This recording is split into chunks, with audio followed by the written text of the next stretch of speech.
नारायण नारायण। आदरणीय भाइयों और बहनों, आप सभी में विराजित उस सर्वशक्तिमान परमेश्वर को मेरा शत शत नमन। गुरुदेव से प्रार्थना कि अपना आशीर्वाद भरा हाथ मेरे मस्तक पर रखें और मां सरस्वती से निवेदन कि मेरे कंठ में विराजित हो, ताकि प्रकृति जो संदेश, नारायण जो संदेश मेरे माध्यम से आप सभी तक पहुंचाना चाहते हैं, उसे मैं सही तरीके से आप सभी तक पहुंचा सकूं। हे नारायण, आपका धन्यवाद है। आप हर पल हर क्षण हमारे साथ हैं, इसलिए आज का दिन हमारे जीवन का सर्वोत्तम दिन है, सर्वश्रेष्ठ दिन है। प्यार, आदर, सम्मान, प्रशंसा जैकपॉट से भरा हुआ। हे नारायण, आपके आशीर्वाद से हम जीवन के हर क्षेत्र में सफल हैं, सफल हैं, सफल हैं। थमा दीजिए हाथ, नारायण नारायण बोल दीजिए। नारायण को हाजिर मान और मां सरस्वती का ध्यान कर सत्र की शुरुआत करते हैं। आप जब किसी भी सत्संग में जाते हैं, आपको पता होता है कि आप रामायण का पाठ सुनने जा रहे हैं या भागवत कथा सुनने जा रहे हैं या सुंदरकांड का पाठ करने जा रहे हैं। आज के सत्र के बाबत थोड़ी सी जानकारी। आज के सत्र का विषय सूत्र जो जीवन बदल दे। जो सूत्र आज हमने लिए हैं, ये नारायण शास्त्र से लिए हैं। नारायण शास्त्र यानी क्या? जितने भी ग्रंथ, जितने भी शास्त्र इस पृथ्वी पर हैं, जैसे श्रीमद् भगवद गीता, रामायण, उपनिषद, वेद, पुराण, अन्य ग्रंथ, अन्य शास्त्र, इनका अध्ययन कर जब सार निकाला गया तो एक नए ग्रंथ की रचना हो गई और नाम रखा गया नारायण शास्त्र। इसी नारायण शास्त्र के कुछ सूत्र आज आप तक एकदम सीधी सरल भाषा में पहुंचाए जाएंगे, जो जीवन बदलने की क्षमता रखते हैं। नारायण शास्त्र के रचयिता अध्यात्म गुरु मिस्टर राघव लिखते हैं कि कोई भी व्यक्ति अपने जीवन में दुख, दरिद्रता, अशांति, कष्ट, पीड़ा, तकलीफें, रोग एक्सेट्रा नहीं चाहता। रेड और ग्रीन पिन देना। ये अपने जीवन में नहीं चाहता। हर एक व्यक्ति अपने जीवन में चाहता है सुख, शांति, समृद्धि, उन्नति, प्रगति, सेहत, सफलता, प्यार, आदर, सम्मान से भरा जीवन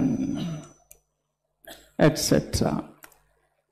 इससे भरा जीवन चाहता है। हर व्यक्ति तो चाहता ही चाहता है। हमारे शास्त्र भी चाहते हैं कि हम ऐसा जीवन जिए। लिखते हैं अध्यात्म गुरु मिस्टर राघव कि हमारे शास्त्रों में कुछ ऐसे सूत्र दिए गए हैं जो जीवन बदलने की क्षमता रखते हैं। इतने अधिक वो सूत्र शक्तिशाली हैं, सामर्थ्यशाली हैं कि यदि ये चीजें आपके भाग्य में हैं हर व्यक्ति क्या चाहता है कि यदि ये चीजें आपके भाग्य में हैं, पर आपने यदि उन सूत्रों का पालन किया नियमित लगातार, तो आसानी से, सरलता से आप इस तरह का जीवन हासिल कर सकते हैं। इतने शक्तिशाली, सामर्थ्यशाली हमारे शास्त्रों में जो सूत्र दिए हैं वो है। सिर्फ आपको ये करना होगा कि उनका पालन आपको नियमित करना होगा, लगातार करना होगा। राघव आगे लिखते हैं कि जब आप किसी शादी विवाह में जाते हैं, रिसेप्शन अटेंड करते हैं, तो साइड में डिनर काउंटर होता है लगा सा बड़ा सारा ग्राउंड में, और जब आपने वहां पर एंटर किया, बड़े बड़े बोर्ड टंगे होते हैं, Punjabi food, Rajasthani food, Gujarati food, और ढेर सारी प्लेट्स रखी होती है। क्या करता है हर व्यक्ति? प्लेट उठाता है और बुफे सिस्टम है, गया अपनी पसंद का भोजन उठाया, परोसा। कुछ व्यक्ति अपनी पसंद को, अपने टेस्ट को ध्यान में रखते हुए परोसते हैं अपनी थाली में, तो कुछ लोग अपनी सेहत का ध्यान रखते हुए अपनी थाली परोसते हैं। और जो चीज आपने अपनी थाली में परोसी, उससे फिर प्रेम से आप खाते हैं। तो आज की भी यही अवस्था, यही व्यवस्था कि कुछ सूत्र, ढेर सारे सूत्र आपके सामने परोसे जाएंगे, और बुफे सिस्टम है। जो आपको आसान लगे, सरल लगे कि हाँ ये चीज हम नियमित लगातार कर सकते हैं, निभा सकते हैं, उसे आपको उठा लेना है और उस पर काम करना है। फिर चाहे ये चीजें आपके भाग्य में क्यों न हो, ये हट जाएंगी और उसका स्थान ले लेगी ये चीजें, जो चीजें आपको अपने जीवन में चाहिए है। पहला सूत्र आपके पास पहुंच रहा है मिस्टर शिवा के माध्यम से। मिस्टर शिवा लिखते हैं कि मेरे छोटे भाई को फिट रहने का बेहद शौक है, यानी फिटनेस का बहुत शौक है, और जिम जा जाकर उसने अपनी बॉडी बना ली है। एक दिन तो उसकी फिटनेस देखकर, उसका स्टेमिना देखकर लिखते हैं शिवा कि मैं दंग रह गया, और सच कहूं तो बहुत इंस्पायर भी हुआ और इम्प्रेस भी हुआ, और उसी दम ठान लिया कि मैं भी जिम ज्वाइन करूंगा, रोज जिम जाऊंगा, अपने आप को फिट करूंगा, अपने आप को फिट रखूंगा। शिवा लिखते हैं कि उस दिन मेरे भीतर जिम जाने का इतना अधिक उत्साह था कि सुबह में जल्दी उठ गया, जिम पहुंचा और ढेर सारी एक्सरसाइज की। ये उत्साह जिम जाने का मेरे भीतर 10-12 दिन तक तो बना रहा, फिर धीमे धीमे कब कम हुआ और कब जिम जाना छूट गया, इसका मुझे एहसास तक नहीं हुआ। और दूसरी ओर मेरी अवस्था ये थी कि जब भी कोई भी खाने की वस्तु मेरे सामने आती, मैं भरपूर खा लेता, भरपेट खा लेता। नतीजा मेरा वजन बढ़ता जाता। बढ़ते वजन को देख मैं चिंतित होता, अगेन मैं जिम ज्वाइन करता, पर मेरी वही अवस्था, वही व्यवस्था कि 10-12 दिन तक तो जिम जाना उत्साह के साथ, फिर कब जिम का छूट जाना इसका एहसास तक मुझे ना होना, ये मेरी व्यवस्था थी। 4 बार मैंने जिम ज्वाइन किया, पर वही थोड़े दिन जाना छूट जाना, और अब मेरी ये अवस्था हो गई थी भरपूर और भरपेट खाने की वजह से मेरा वजन बहुत अधिक बढ़ गया था। मैंने सोचा यदि मैंने कोई कड़ा कदम अभी नहीं उठाया तो मैं अस्वस्थ हो जाऊंगा। मैंने जिम ज्वाइन किया, और इस बार लिखते हैं शिवा कि मैंने अपने लिए एक इंस्ट्रक्टर भी रखा जो मुझे एक्सरसाइज करवा सके। अब मैं जिम जाता और वो जैसा कहता है मेरा ट्रेनर, वैसा मैं करता जाता। हालांकि ऐसा करने से मैं बेहद थक जाता, मेरा बॉडी पेन भी करता और मेरी अवस्था हो जाती जिम करने के बाद कि जिम से निकलते वक्त मेरे घर की दूरी और जिम की दूरी मात्र आधा पौना किलोमीटर की थी, पर उतनी दूरी भी मैं पैदल चल के नहीं जा पाता था, इतना मेरा बॉडी पेन करता। रिक्शा करके जाता, लेकिन फिट होने की, अपने आप को फिट करने की, फिटनेस की इतनी तीव्र इच्छा थी मेरी कि इस बार लिखते हैं शिवा कि मैंने जिम जाना नहीं छोड़ा। थोड़ा वॉल्यूम देना भैया। जिम जाना नहीं छोड़ा। इसका असर ये रहा कि धीरे धीरे मुझे अपने भीतर परिवर्तन नजर आने लगा, और जब मुझे परिवर्तन नजर आने लगा मेरा उत्साह बढ़ गया। अब तो जैसा मेरा ट्रेनर कहता वैसा मैं करता जाता, और थोड़ा समय बीता। लिखते हैं शिवा कि मैंने वो फिटनेस लेवल हासिल कर लिया जो फिटनेस लेवल में पाना चाहता था। अब मैं अपनी सेहत को लेकर बेहद खुश था, संतुष्ट था। लिखते हैं शिवा कि अब जब मैं अपनी सेहत को लेकर बेहद खुश और संतुष्ट था, तो मेरे भीतर भाव आया कि इसके पहले भी तो मैंने 4 बार जिम ज्वाइन किया था, लेकिन मुझे नतीजे नहीं मिले थे। आत्मचिंतन किया तो पाया कि जब मैंने 5वीं बार जिम ज्वाइन किया तो इस बार मैं नियमित लगातार जिम जाता रहा, मैंने बीच में नहीं छोड़ा। उसका नतीजा ये रहा कि जो फिटनेस लेवल में अपने जीवन में वो फिटनेस मैंने हासिल कर ली। मेरे भीतर ये भाव आया कि यदि किसी भी क्षेत्र में हमें सफलता हासिल करनी है तो उस सफलता को हासिल करने के लिए हमें नियमित लगातार उस पर काम करना होगा। लिखते शिवा कि एक भाव भीतर और भी आया। एक साधारण से पत्थर को एक मूर्ति में तब्दील करने के लिए शिल्पकार को उस पत्थर पर लगातार काम करना होता है। यदि शिल्पकार उस पत्थर पर लगातार काम न करे तो वो पत्थर मास्टरपीस नहीं बन सकता। लिखते हैं शिवा कि मैं जब भी सफल लोगों को देखता हूं, उनकी सफलता देखता हूं या अपनी सफलता देखता हूं, तो मुझे एहसास होता है कि सफलता मुझे रातों रात नहीं मिली। इस पर मैंने लगातार नियमित काम किया है।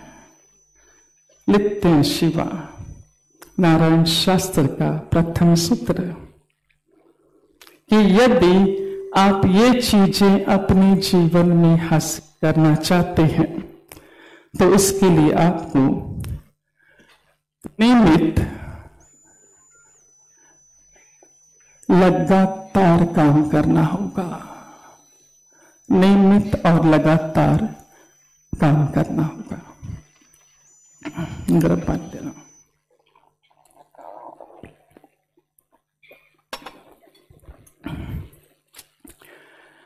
आप इस बात को और अच्छी तरह से समझ पाएंगे कि किसे कहते हैं नियमित लगातार।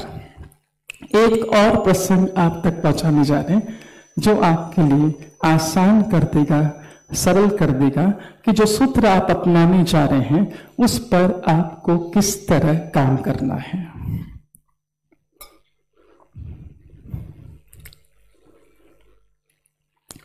मिस्टर अमंद से और मिस्टर स्कॉट ये नॉर्वे से थे और ये इंग्लैंड से। बात तब की है 1911 की। तब साउथ पोल की खोज नहीं हुई थी। बात 1911 की तब तक साउथ पोल की खोज नहीं हुई थी। दो खोजी मिस्टर अमूल्य सेन और मिस्टर स्कॉट, ये दोनों ही चाहते थे साउथ पोल की खोज करने वाला प्रथम व्यक्ति बनना। ये मिस्टर स्कॉट की मंशा ये थी कि मैं पहले यहां पर पहुंचूं और अपने देश इंग्लैंड का झंडा यहां पर फहराऊं। मिस्टर अमूल्य सेन की मंशा थी कि मैं पहले पहुंचूं और अपने देश नॉर्वे का झंडा यहां फहराऊं। बेस कैंप से ये दूर पोल की क्या बात है भैया, बेस कैंप से साउथ पोल की दूरी अंदाजन 1200 मील की थी और ये दूरी इन्हें पैदल चलकर ही पूरी करनी थी और इस रास्ते पर हमेशा मौसम खराब रहता था। ये दोनों पहुंचे वे खोजी, दोनों मेहनती, दोनों को इक्वल एक्सपीरियंस था, दोनों के पास इक्वल फैसिलिटी थी और इक्वल ही टीम थी। इन दोनों ने ठाना कि यहां से पैदल चलते हुए साउथ पोल की दूरी कवर करते हैं। मिस्टर स्कॉट ने अपनी टीम को जमा किया और ये तकनीक अपनाई अपनी टीम के साथ कि जब तक मौसम सही रहेगा हम आगे बढ़ते रहेंगे, जो मौसम विपरीत होगा, खराब होगा, हम रुक जाएंगे, रेस्ट करेंगे, मौसम के सही होने का इंतजार करेंगे, सुस्ता लेंगे, ऊर्जा बटोर लेंगे और जो ही मौसम सही होगा अगेन आगे की दूरी तय करना शुरू कर देंगे। ये तकनीक अपनाई मिस्टर स्कॉट ने और मिस्टर अमूल्य सेन ने अपनी टीम के साथ बैठकर ये तकनीक अपनाई कि मौसम सही है तो और मौसम खराब है तो हमें रोज 20 मील की दूरी तय करनी है, इसके बाद ही विश्राम करेंगे। 20 मील दूरी तय, मौसम कितना भी खराब हो, 20 मील की दूरी तय करने के बाद ही रेस्ट करेंगे। अब इन्होंने आगे बढ़ना शुरू किया, दोनों पहन दो, हाँ। अब इन्होंने आगे बढ़ना शुरू किया। मिस्टर स्कॉट ने अपनी टीम के साथ आगे बढ़ना शुरू किया और जो मौसम विपरीत होता,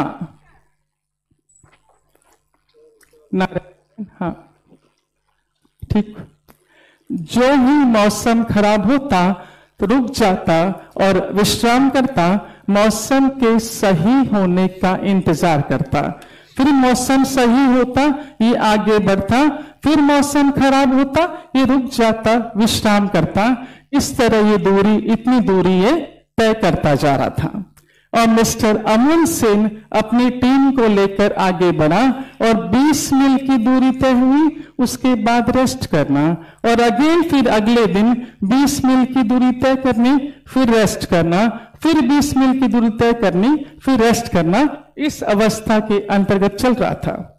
अंत में अमूल्य सेन यहां पहुंचने वाला पहला व्यक्ति बना। इसने नॉर्वे का झंडा यहां पर फहराया। लोगों को आश्चर्य हुआ कि दोनों मेहनती, दोनों को बराबर का एक्सपीरियंस था, टीम बराबर की थी, फैसिलिटी बराबर की थी, इसके बावजूद अमूल्य सेन ने कैसे जीत हासिल कर ली। जब शोध किया गया तो ये पाया गया कि इससे क्या, इन दोनों का लक्ष्य क्या था, साउथ पोल की खोज करना और इस पर अमूल्य सेन ने रोज काम किया, रोज काम किया, रोज नियमित लगातार और सफलता हासिल कर ली। और स्कॉट मौसम विपरीत होता थम जाता, मौसम के सही होने का इंतजार करता, नतीजा वो ये दूरी तय नहीं कर पाया। तो सीधी सरल सी बात ये कि जो सूत्र आज आप अपनाने जा रहे हैं उस सूत्र पर आपको रोज रोज रोज काम करना होगा, नियमित और लगातार काम करना होगा और जीत आपकी अमूल्य सेन की तरह निश्चित है।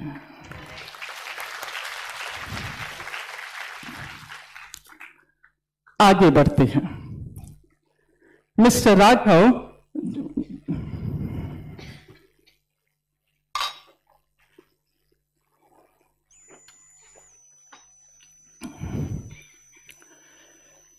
मिस्टर राघव लिखते हैं कि शास्त्रों में 7 प्रकार के सुख बताए गए हैं कि मनुष्य के जीवन में 7 प्रकार के सुख पाए जाते हैं और सबसे निरोगी काया कहा गया है, स्वस्थ शरीर कहा गया है। बाकी सारे सुखों को सेकेंडरी कहा गया है। सबसे प्राथमिकता किसकी है? पहला सुख निरोगी काया। मिस्टर केशव के माध्यम से हम जानेंगे कि हम अपने शरीर को किस तरह स्वस्थ कर सकते हैं और आजीवन स्वस्थ रख सकते हैं। राघव कहते हैं कि मिस्टर केशव स्वस्थ रहने की जो तकनीक आपको बताने जा रहे हैं, यदि वो तकनीक आपने अपना ली तो न सिर्फ आप स्वस्थ रहेंगे बल्कि आपका पूरा परिवार ही आजीवन स्वस्थ रहेगा। करेंगे आप, सूत्र अपनाएंगे आप, लेकिन आपका पूरा परिवार ही आजीवन स्वस्थ रहेगा। आइए जानते हैं केशव ऐसी कौन सी तकनीक हमें बताने जा रहे हैं। केशव लिखते हैं कि कई लोग अपनी हेल्थ के प्रति बहुत अधिक जागरूक रहते हैं। मैं भी हो गया जब मैं मिस्टर शिवम से मिला।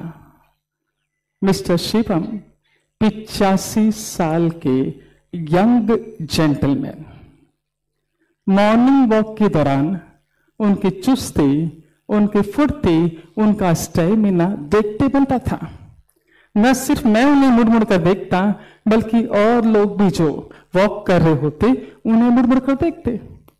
लिखते हैं केशव कि एक दिन जब मुझसे रहा नहीं गया, वॉक करते वक्त मैंने उन्हें रोका और मैंने उनसे पूछा, मिस्टर शिवम, इस उम्र में भी, 85 साल की उम्र में भी आप इतने फिट हैं, आपकी फिटनेस का रहस्य क्या है? लिखते हैं केशव कि मेरे प्रश्न पर वो मुस्कुरा दिए और बोले, फिट तो हर कोई रह सकता है, बस 3 काम करना होगा। ढेर सारा पानी पियो, खूब वॉक करो और ढेर सारी एक्सरसाइज करो। लिखते हैं केशव, ये सुनकर मैंने उन्हें धीमे से कहा कि सर, ये सुनने में तो बहुत आसान लगता है लेकिन रोज रोज करना बहुत मुश्किल है। आप कैसे बरसों से कर पा रहे हैं? क्योंकि उनकी फिटनेस देख के आसानी से अंदाजा लगाया जा सकता था कि ये एक दिन की साधना नहीं है, ये बरसों की मेहनत है। मेरे ऐसा पूछने पर मुझसे बोले, मैंने अपने जीवन में 3 नियम बना रखे हैं। पहला ये कि जब भी मैं डिस्टर्ब होता हूं, बजाय किसी से कुछ कहने के अपने वॉकिंग शूज पहनता हूं और घर के बाहर वॉक करने निकल जाता हूं और तब तक वॉक करता रहता हूं जब तक कि मेरा मन शांत ना हो जाए। दूसरा नियम, जब मुझे अपने आप पर क्रोध आता है, बजाय किसी से कुछ कहने के अपना कमरा बंद करता हूं और एक्सरसाइज करने बैठ जाता हूं। तब तक एक्सरसाइज करता रहता हूं जब तक कि शांत ना हो जाऊं। नंबर 3, जब मुझे दूसरों पर क्रोध आता है, बजाय सामने वाले पर चीखने चिल्लाने के ढेर सारा पानी पी लेता हूं।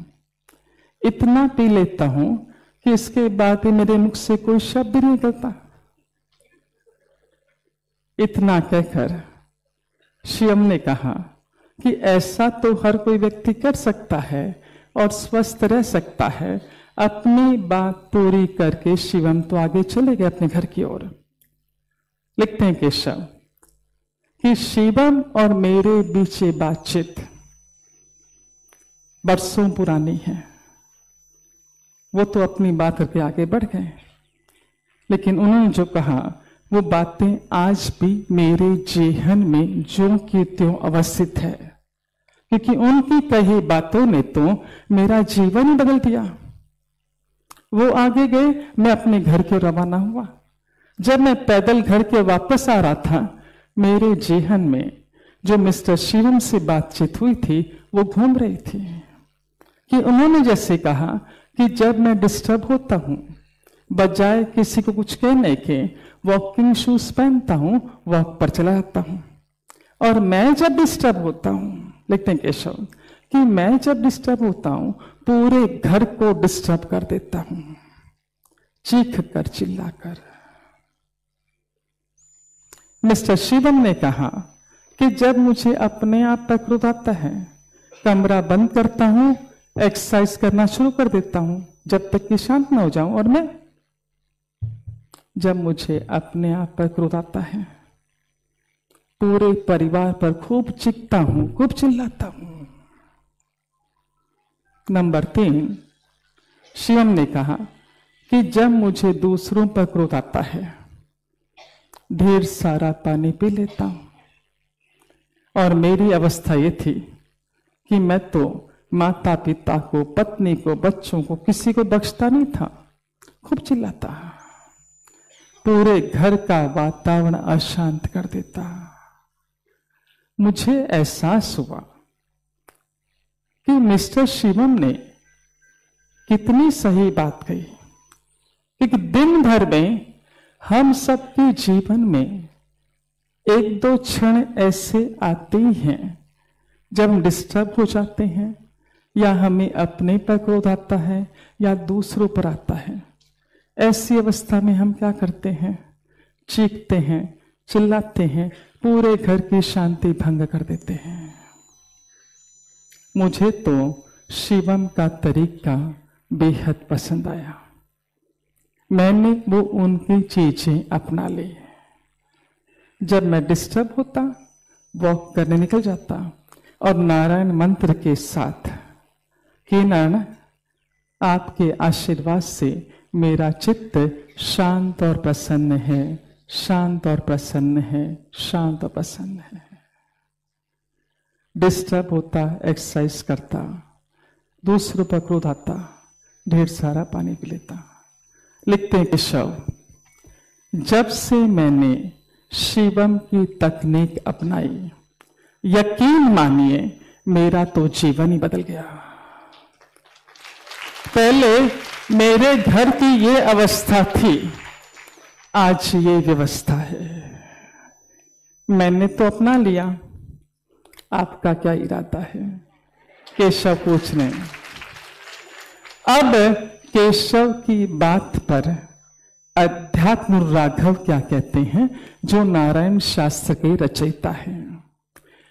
कहते हैं राघव कि जब आप डिस्टर्ब होते हैं या आपको खुद पर या दूसरों पर क्रोध आता है, आप दूसरों की शांति भंग कर देते हैं, चीख कर, चिल्ला कर, लड़कर, झगड़ कर। आप क्या करते हैं? देखिए ध्यान से, रेड पेन देना। करबद्ध प्रार्थना, मोबाइल फोन स्विच ऑफ कर दीजिए।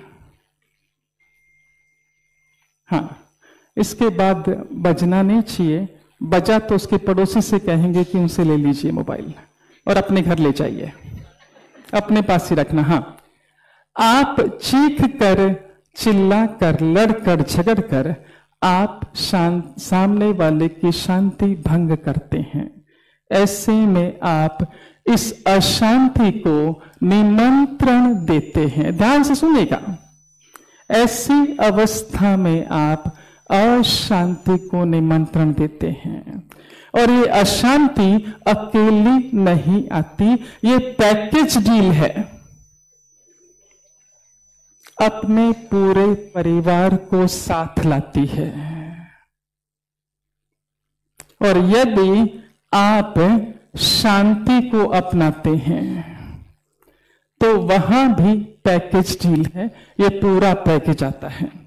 बता दी जरा सा रहस्य आपको, नारायण शास्त्र क्या कहता है कि ये दोनों सगी बहनें हैं, दोनों सगी बहनें हैं, पर दोनों का स्वभाव विपरीत है, दोनों की बिल्कुल नहीं पटती है। इन्होंने आपस में टाई अप कर रखा है। क्या टाई अप कर रखा है? ये कहती है कि यदि मैंने एक कदम आगे बढ़ाया तुम पीछे हट जाना। दोनों साथ में नहीं आते हैं क्योंकि दोनों में प्रेम नहीं है, बिल्कुल नहीं जमता है। और ये कहती है यदि मैंने कदम बढ़ा दिया तो पीछे हो जाना। यदि एक ने कदम आगे बढ़ा दिया दूसरा ऑटोमेटिक पीछे हो जाता है।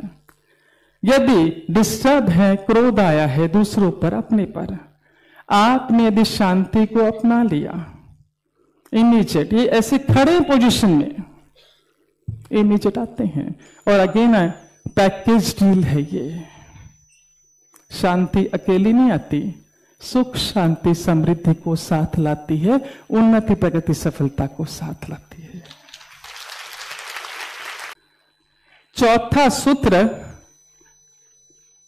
इन्फोसिस के मिस्टर नारायण मूर्ति की पत्नी श्रीमती सुधा मूर्ति के माध्यम से।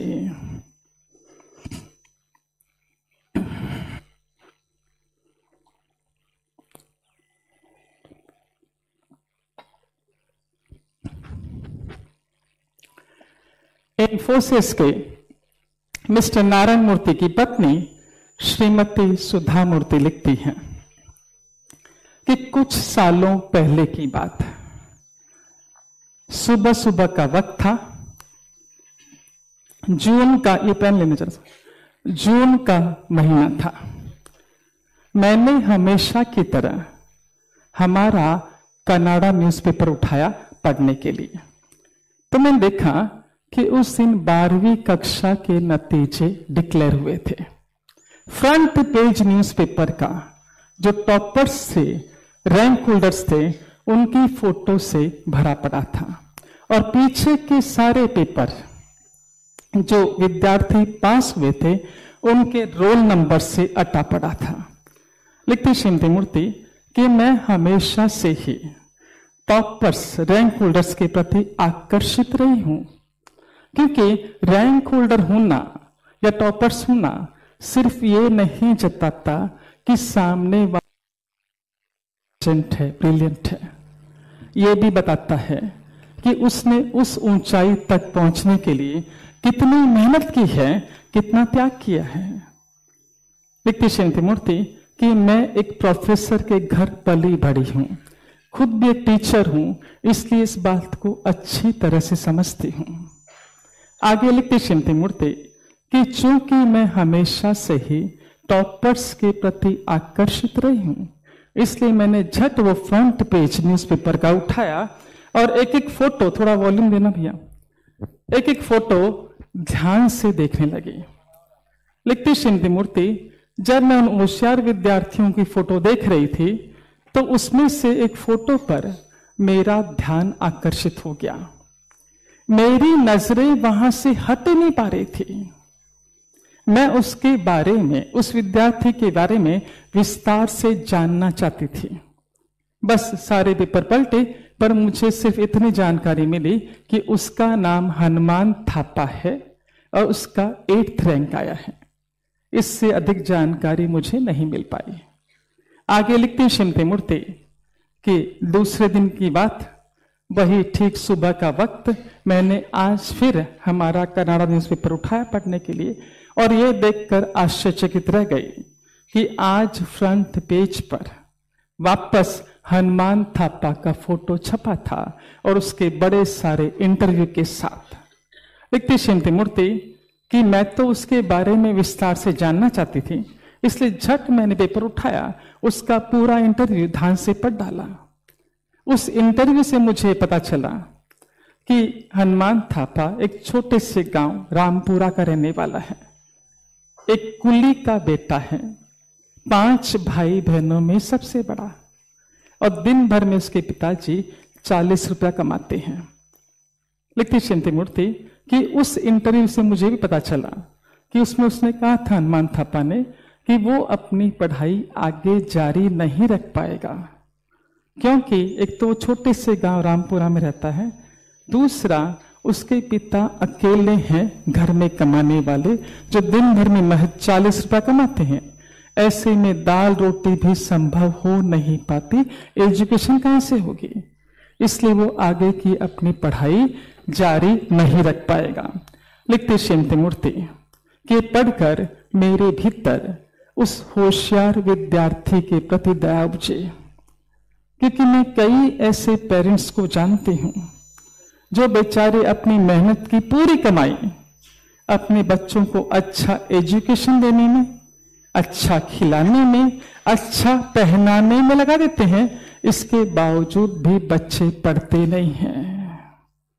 और ये बेचारा हनुमान थापा, छोटे से गांव का रहने वाला, बेहद गरीब, इसके बावजूद भी अपनी मेहनत से उसने ये सफलता हासिल की। श्रीमती मूर्ति कि हनुमान थापा की बाबत सोचते सोचते कब आधा घंटा बीत गया मुझे पता ही नहीं चला। वो तो रसोई घर में बसती, कुकर की सीटी ने मेरा ध्यान वहां से हटाया। लिखते श्रीमती मूर्ति इतने में मेरे पिताजी, जो कि मॉर्निंग वो गए थे, लौटे। और मेरे पिताजी एक प्रैक्टिकल व्यक्ति हैं। घर में प्रवेश किया, सामने में बैठी हुई थी। जब मैं वो न्यूज़पेपर पढ़ रही थी तो फोटो के नीचे मैंने देखा कि हनुमान थापा का पोस्टल एड्रेस छपा हुआ था। जो ही मेरी नजर पोस्टल एड्रेस से पड़ी, मैंने झट पोस्ट कार्ड लिया, उस पर 2 लाइन लिख दी कि मैं तुमसे मिलना चाहती हूँ। पहली लाइन क्या लिखी कि मैं तुमसे मिलना चाहती हूँ। सेकंड लाइन में लिखी कि क्या तुम मुझसे मिलने बेंगलोर आ सकती हो क्या। एड्रेस लिखा, सामने टेबल पर पोस्ट कार्ड धर दिया कि ऑफिस जाते वक्त पोस्ट कर दूंगी।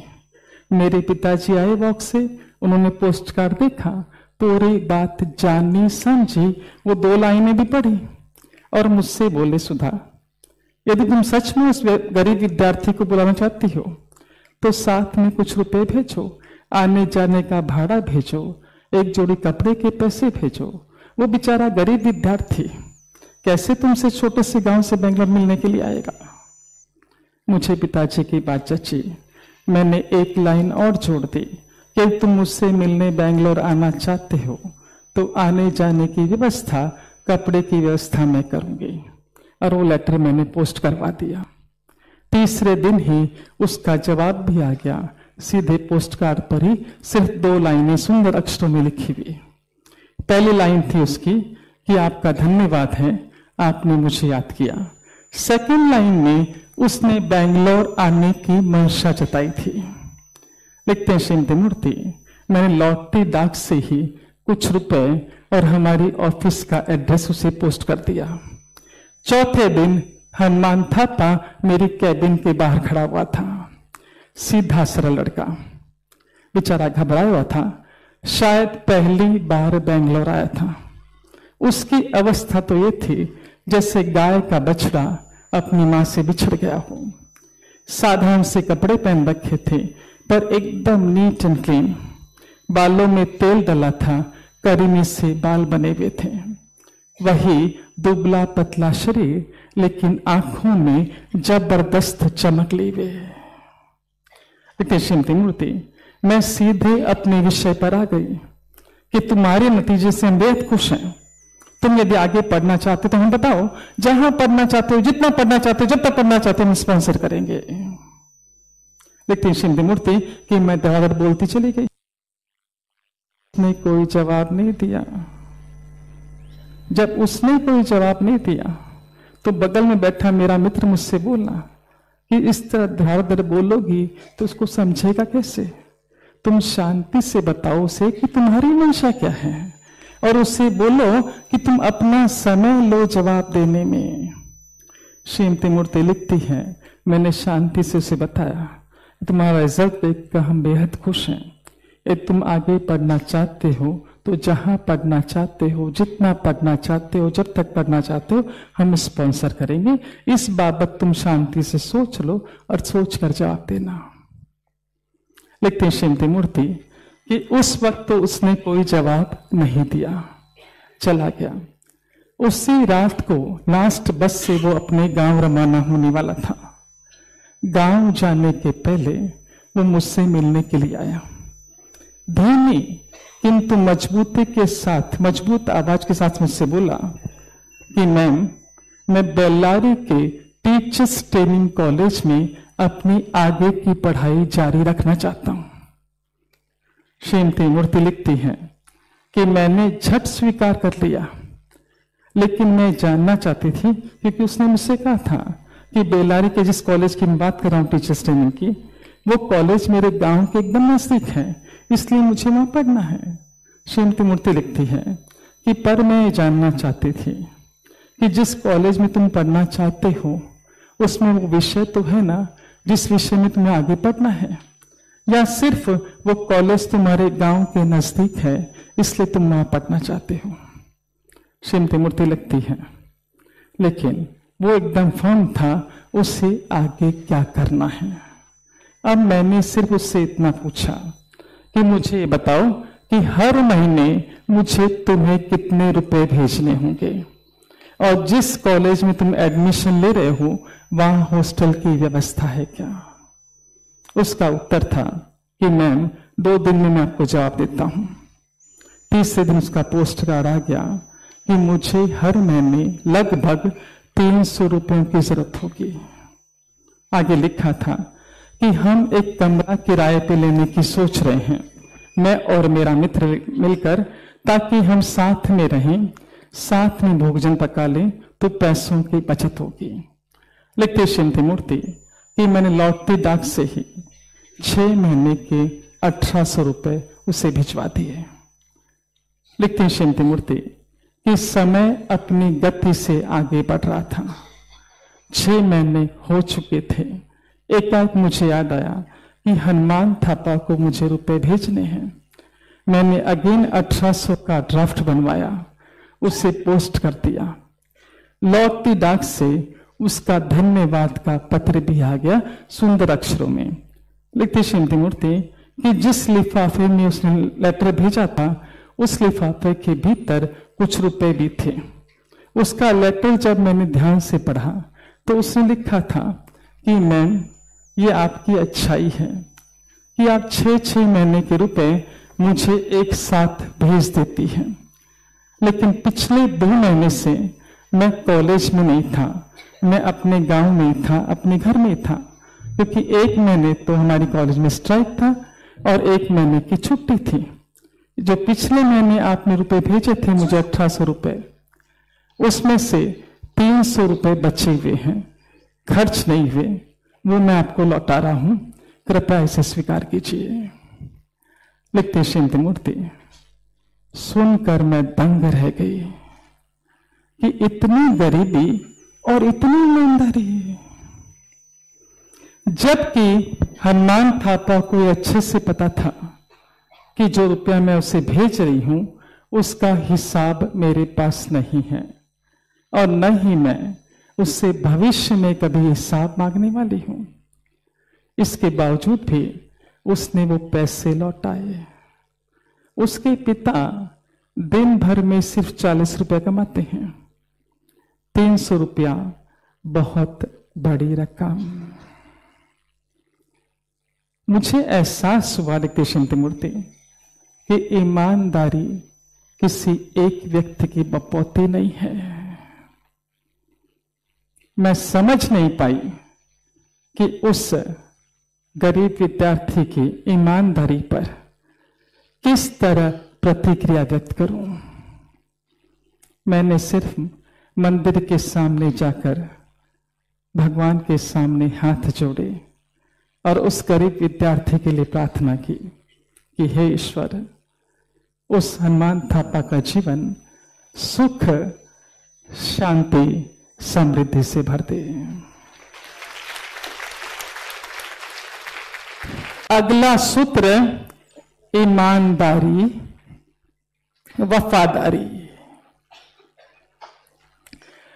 ईमानदारी, वफादारी के साथ पैकेज डील है बरकत,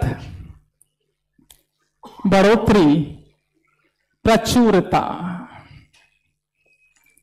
ग्रीन पेन देना। ये पैकेज डील है। यदि आप ईमानदारी, वफादारी के रास्ते पर चलते हैं तो ये चीजें आपके जीवन में खुद ब खुद आ जाती हैं। और यदि आपने ईमानदारी वफादारी का दामन छोड़ा, ये चीजें अपने आप ही आपके जीवन से हट जाती है। ये पैकेज डील है। ग्रीन चल नहीं रहा है। यदि आपको ऐसा लगता है कि जीवन में बरकत बढ़ोतरी नहीं हो रही है, तो आपको अपने आप को चेक करना है कि आप इस रास्ते से हटे तो नहीं हैं। यहां पर मैं एक प्रसंग की चर्चा करना चाहूंगी, जो है तो सालों पुराना, वर्षों पुराना, पर इससे साथ रखता है, इस प्रसंग से मिलता जुलता है। बात वर्षों पुरानी, मैं और मेरे जीवन साथी मोदी जी और हमारे परिचित और उनकी पत्नी, हम दो कपल कार से कहीं जा रहे थे। जो परिचित थे वो ड्राइविंग सीट पर थे, उनके बगल में मोदी जी थे, पीछे मैं और उनकी पत्नी बैठे हुए थे। जब हम रास्ते से आगे बढ़ रहे थे तो टोल टैक्स का काउंटर आया। वो ड्राइविंग सीट पर थे, मोदी जी बगल की सीट पर थे, और कितना 30 रुपीज भरना था टोल टैक्स का। जेब में हाथ डाला पैसा निकालने के लिए, उस परिचित ने इनका हाथ रोक दिया कि जरूरत नहीं पैसा देने की, मेरे पास है, यहां से इस रास्ते का पास मेरे पास है। इन्होंने पूछा कौन सा पास है तुम्हारे पास इस रास्ते का? उसका जवाब था कि सही पास तो नहीं है, मैं कोई भी कार दिखा देता हूं, उनको क्या समझता है, और आगे निकल जाता हूं। यदि ज्यादा पीछे पड़ेगा तो 30 रुपया भर देंगे, अन्यथा आगे सरक जाएंगे। कुछ कहते उसके पहले वो काउंटर आ गया टोल टैक्स का। उन्होंने ऐसा दिखाया और गाड़ी आगे स्पीड में ले ली, हम निकल गए आगे, बड़ा खुश। मैं बहुत बार ऐसा करता हूं। 30 रुपीज बच गया, वेरी हैप्पी। मन में तो अच्छा नहीं लग रहा था, पर कुछ बोलने की उस वक्त हिम्मत भी नहीं थी। हम जिस काम से आगे जाना था, हम वहां पहुंचे। 3-4 घंटे बाद की बात, जब हम लौट रहे थे, रास्ते एक मंदिर था, वहां दर्शन किए, और मंदिर के ठीक पीछे एक छोटा सा टी स्टॉल बना हुआ था। हम उस टी स्टॉल में चाय पीने के चले गए। आधे पौने घंटे बाद जब वापस आए तो गाड़ी टो होके जा चुकी थी। वो परिचित जाकर छुड़वा कर लाए 300 रुपीज देकर। आप ये ध्यान रखिएगा कि हमें ऐसा लगता है कि हम लोग बहुत स्मार्ट हैं। प्रकृति हमसे कहीं अधिक स्मार्ट है। तो जो ही आपको लगे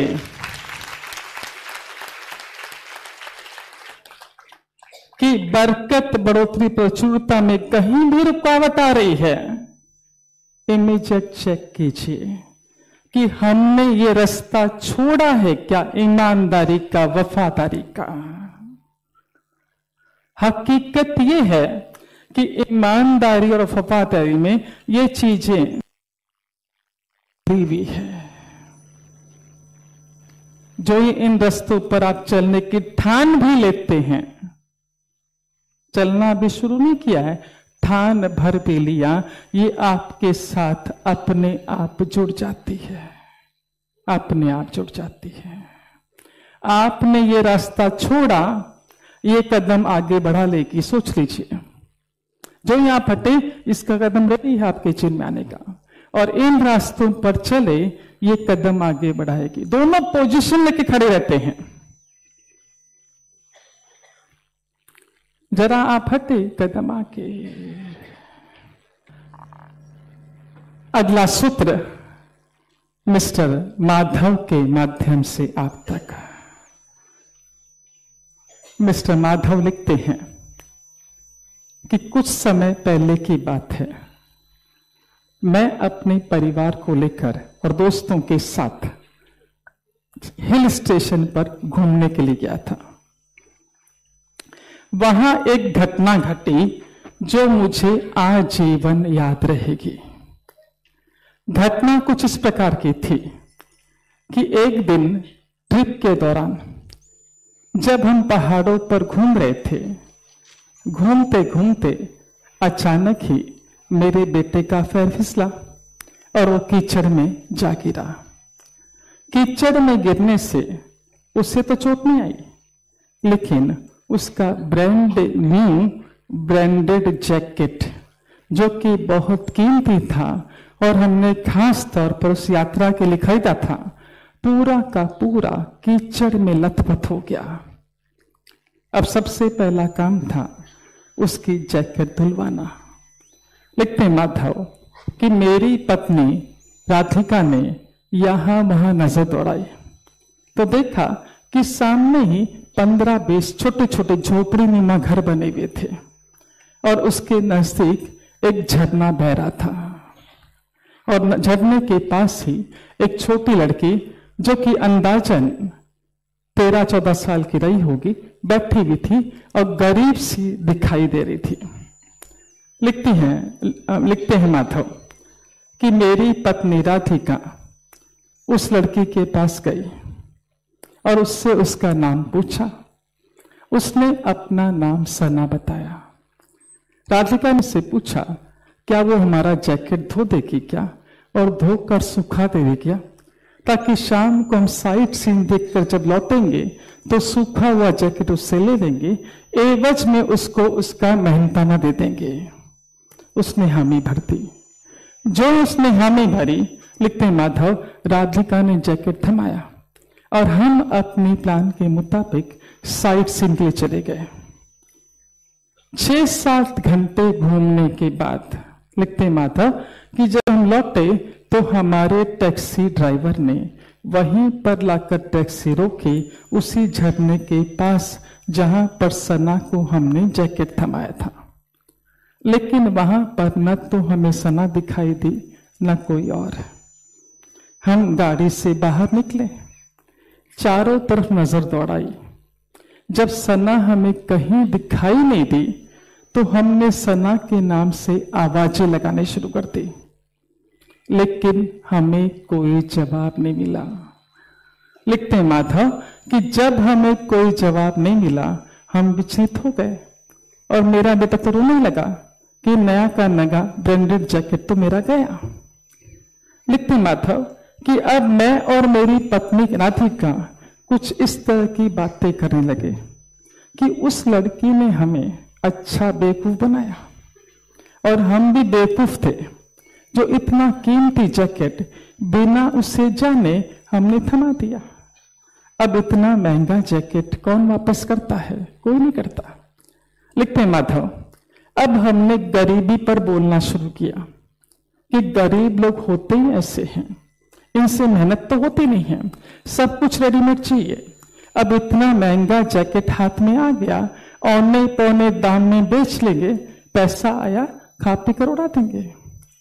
लिखते माधव कि और तो और हमने तो उस टैक्सी ड्राइवर को भी नहीं बख्शा, खूब सुनाया क्योंकि वो भी वहीं का रहने वाला था। लिखते माधव करते हुए ताना मारते हुए आधा पौना घंटा बीत गया और जब जैकेट मिलने के आसार नजर नहीं आ रहे थे और अंधेरा होने जा रहा था, हमने होटल पर लौटना उचित समझा। जाकर वापस टैक्सी में बैठ गए। बैठ तो गए लेकिन शांत नहीं थे। उस ड्राइवर को खरी खोटी सुनाते जा रहे थे।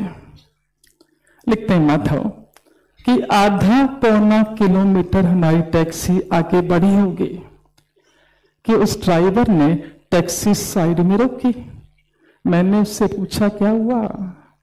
बोला ऊपर जो मिरर है उसमें से दिखाई दे रहा है कि पीछे कोई टैक्सी को रुकने का इशारा कर रहा है।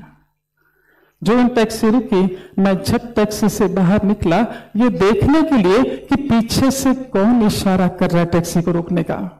देखा तो दूर से सना तेजी से दौड़ती हुई आ रही थी, पसीने से लथपथ, सांस उसकी फूल रही थी। बेचारी इतना भरी बोल पाई कि बीबी जी आपका जैकेट, और धन से जमीन पर बैठ गई। थोड़ा सुस्ताने के बाद उसने कहा कि बीबी जी आपका जैकेट बहुत अधिक कीचड़ में भरा हुआ था। लिखते माधव, तो उनको पता था, पूरा लथपथ था। उसे धोने में उसका कहना था कि बहुत समय लगा, और धोने के बाद भी पहाड़ों पर नीचे ही सूखा थी, वहां धूप नहीं थी, ये मोटा जैकेट नहीं सूखता था। और आप शहरी लोग, आपको यहाँ की ठंड सहन नहीं होती, आपका बच्चा बीमार पड़ जाता। वो बीमार ना पड़े इसलिए मैं पहाड़ों के ऊपर गई जहां धूप थी सुखाने के लिए, और वो बेचारी बच्ची 6-7 घंटे तक बिना कुछ खाए पिए ऊपर बैठी रही, महज उस जैकेट को सुखाने के लिए। और जब शाम होने आई, समय हो गया, उसने नीचे उतरना शुरू किया। लिखते माधव कि जब हम उसे आवाज दे रहे थे, उसका कहना था कि उसे आवाजें सुनाई दी, उसने जवाब भी दिया, पर उसकी आवाज हम तक नहीं पहुंची। जब वो नीचे उतरी, हम टैक्सी में बैठकर, टैक्सी आगे रवाना हो चुकी थी, वो बेचारी दौड़ते दौड़ते हमें टैक्सी के पीछे आई हमारा जैकेट वापस देने के लिए। लिखते माधव कि पूरी बात सुनने के बाद मुझे बेहद गिल्ट महसूस हुआ कि बिना सोचे समझे हमने उसकी बाबत कितना कुछ कह दिया और कितना कुछ ड्राइवर को सुना दिया। लिखते माधव कि पत्नी राधिका ने कुछ रुपए रोज खाने का सामान उसे पकड़ाया। हम वापस आकर टैक्सी में बैठे, बैठ तो गए, और मेरी नजर जब टैक्सी ड्राइवर के पास ऊपर पड़ी, उसके चेहरे पर खुशी थी, संतुष्टि थी, और हम गिल्ट में भरे हुए थे। लिखते माधव उस दिन जीवन का बहुत बड़ा सबक सीखने मिला कि कभी भी हमें दूसरों के बारे में बिना सोचे समझे नहीं बोलना चाहिए, विशेषकर व्यक्तियों के बारे में। इसी से मिलता जुलता किस्सा श्रीमती सिमरन के माध्यम से। हमारी बहू का नाम भी सिमरन है, पर ये कैरेक्टर का नाम सिमरन है, और वो उससे रिलेटेड नहीं है। हाँ, मिलता जुलता किस्सा सिमरन के माध्यम से। श्रीमती सिमरन लिखती है कि एक दिन की बात, सुबह का वक्त था, मुझे पता चला कि आज मेरी हेल्पर देरी से आने वाली है। चूंकि मेरी हेल्पर और पड़ोसन की हेल्पर, हम दोनों के यहाँ एक ही हेल्पर काम करती है। मैं उसे पड़ोसन को बताने के लिए गई कि आज हमारी हेल्पर देरी से आने वाली है। जब मैं उसके यहाँ पहुंची तो मैंने देखा उसका इतना सा दरवाजा खुला हुआ था। जो इतना सा दरवाजा खुला हुआ था, मैंने सहज ही उसमें से भीतर झांक लिया, और भीतर का दृश्य देखकर तो मैं दंग ही रह गई। डाइनिंग टेबल पर जूठे बर्तन भरे पड़े थे, सोफे पर रात के बिस्तर फैले पड़े थे, पूरा कमरा दूध की बोतल दूध फैला पड़ा था। मैं सोचने लगी, इतने अस्त व्यस्त घर में कोई कैसे रह पाता होगा। और ऐसा भी नहीं सुबह के 10 बज रहे थे, कोई मेरा घर आके देखे चकाचक मिलेगा। ये मेरी पड़ोसन कितनी आलसी है, कितनी लापरवाह है। ये विचार मेरे चल ही रहे थे कि सामने से 4 नंबर की पड़ोसन आई। मैंने उसे भी बुलवाया और इतने से दरवाजे में से उसे भी दिखाया कि देखो, आपकी हंसी बता रही है ऐसा काम आप भी करते हैं। उसे भी दिखाया कि कितनी आलसी है, कितनी लापरवाह है, कोई इतने अस्त व्यस्त घर में कैसे रहता होगा। उसका भी कहना था कि हाँ, कितना फैला रखा है घर को। हम अभी ये बातें कर ही रहे थे कि भीतर से मुझे कुछ आवाजें सुनाई दी, और मैंने इस डर से डोरबेल दबा दी कि कहीं ऐसा ना हो वो पड़ोसन बाहर आके हमें अपने घर में झांकता हुआ देखे, ये उचित नहीं होगा। जो ही मैंने बेल दबाई, वो 4 नंबर की पड़ोसन तो चली गई। मैं गेट पर खड़ी थी, भीतर से आवाज आई, कौन है? मैंने कहा मैं हूं। बोला आप भीतर आ जाइए। लिखते सिमरन कि भीतर का दृश्य देखकर मैं और भी दंग रह गई। मेरी पड़ोसन का 1 साल का बच्चा बुखार में तप रहा था, अपनी माँ को छोड़ नहीं रहा था। बताया उसने कि पिछली रात वो बहुत बीमार था, डॉक्टर ने उसे एडमिट करने के लिए बुलाया है और उसका पति बैग भर रहा था सामान अस्पताल में लेके जाने के लिए। जब ये सारा दृश्य मैंने देखा नित्य सिमरन, मैंने उससे कहा कि आज जाते वक्त अपनी चाबी दे जाना, मैं पीछे से हेल्पर से सफाई करवा लूंगी। नित्य सिमरन कि किस तरह घड़ी के पेंडुलम की तरह मेरे विचार उस दृश्य को देखकर बदल गए और मुझे भीतर से जबरदस्त गिल्ट महसूस हुआ कि मैंने बिना सोचे समझे जाने कितना कुछ गलत सोच लिया, कितना कुछ गलत कह दिया, और तो और उस 4 नंबर वाले पड़ोसन को ही बुला लिया, उसके सामने भी निंदा कर ली। भविष्य में मैं ऐसा नहीं करूंगी, मैंने तो ठान लिया। आपका क्या इरादा है? जब आप निंदा, क्या करा आपने? दोषारोपण किया किसने? माधव ने। बिना सोचे समझे सना पर दोषारोपण किया कि जैकेट लेकर वो चली गई है, और इस पड़ोसन के लिए कहा आलसी है, लापरवाह है। ये क्या किया? निंदा की। जब आप निंदा करते हैं, ताना मारते हैं, दूसरों पर दोषारोपण करते हैं, ध्यान से देखिए, आपके मुख से वाणी निकलती है और शास्त्रों के अनुसार यहां पर मां सरस्वती जी का वास है। ये हम सबको पता है। अब ये जानने वाली बात है कि हमारी जीवा पर मां लक्ष्मी जी विराजती है। यहां पर मां सरस्वती जी है, हमारी जीवा पर मां लक्ष्मी जी है। जब आप दूसरों की निंदा करते हैं, चुगली करते हैं, बुराई करते हैं, दोषारोपण करते हैं, अनादर करते हैं दूसरों का, तो जीवा पर बैठी हमारी लक्ष्मी मां आहत होती है कि मेरी बड़ी बहन के आसन का दुरुपयोग हो रहा है, मैं वहां पर नहीं रहूंगी। वो चली जाती है। वो गई यानी समृद्धि गई।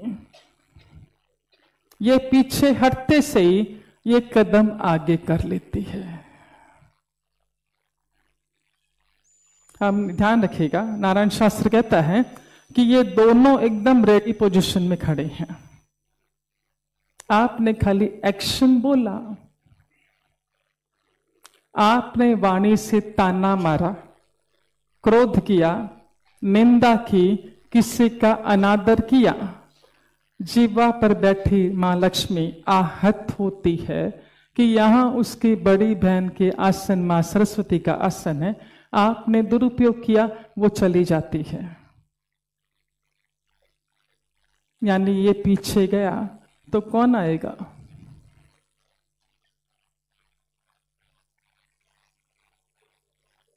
आपका मौन बता रहा है कि बात भीतर उतर रही है। यदि आपको ये चाहिए है क्या, तो फर्स्ट कंडीशन वाणी का सदुपयोग। नारायण शास्त्र कहता है कि आपको यदि पूरा पैकेज चाहिए है तो आपको मां सरस्वती जी की आराधना करनी होगी, मां लक्ष्मी जी की नहीं। वो तो उनके साथ आने वाली है। कैसे करे आराधना मां सरस्वती की?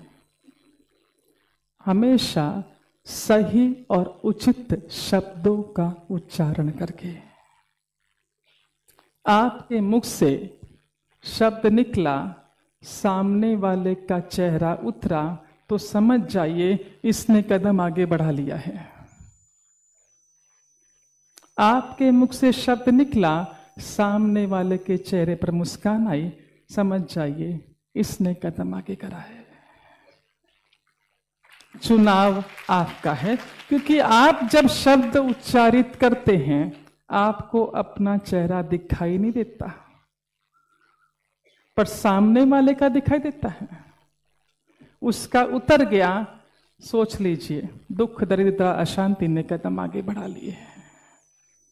आपने कहा उसके चेहरे पर मुस्कान आई, इसने आगे बढ़ा लिया है। टाइप है, एक आगे आया तो दूसरा अपने आप पीछे चला जाएगा। वाणी का सदुपयोग। Green pen. आगे बढ़ते हैं मिस्टर अर्जुन के माध्यम से।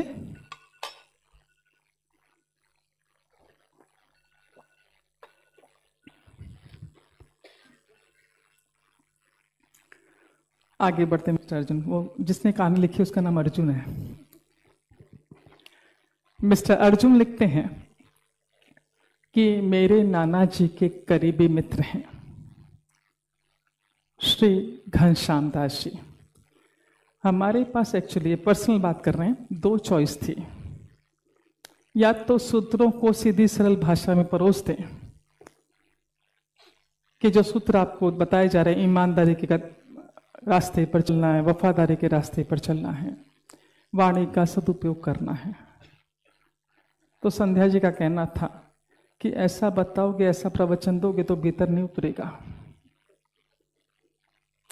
जैसे बताया ना, कहा हमको बचपन से आदत है कहानियां सुनने की, नानी से दादी से। स्वभाव है हमारा, कहानियों के माध्यम से बातें सीधे उतर जाती है। तो वही तकनीक, चूंकि आज इनकी पुस्तक का विमोचन भी हुआ है, इसलिए कहानियों के माध्यम से सूत्र आप तक पहुंचाए जा रहे हैं। आसान होता है ना समझना, कहानियों के माध्यम से। अब बारी मिस्टर अर्जुन की। मिस्टर अर्जुन लिखते हैं कि मेरे नाना जी के करीबी मित्र हैं श्री घनश्याम दास जी। उम्र अंदाजन उनकी हो गई 90 साल की। 30 साल पहले वे इंडियन रेलवे से रिटायर्ड हुए और इसके बाद तो उन्होंने अपने जीवन का उद्देश्य ही बना लिया कि मुझे अध्यात्म फैलाना है और जरूरतमंदों की मदद करनी है। और इस काम में जो पेंशन उन्हें मिलती थी सारी की सारी खर्च कर देते। कोई आता गरीब, बेटी का ब्याह करना है ले लो, एजुकेशन के लिए चाहिए ले लो, किसी का इलाज कराना है दे देते थे। और सबसे खास बात ये थी कि 90 साल की उम्र होने के बावजूद भी अच्छी खासी कमाई कर रहे थे, क्योंकि वो एक पहुंचे हुए ज्योतिषाचार्य थे। दूर दूर के गांव के लोग अपना भविष्य जानने उनके पास आते थे।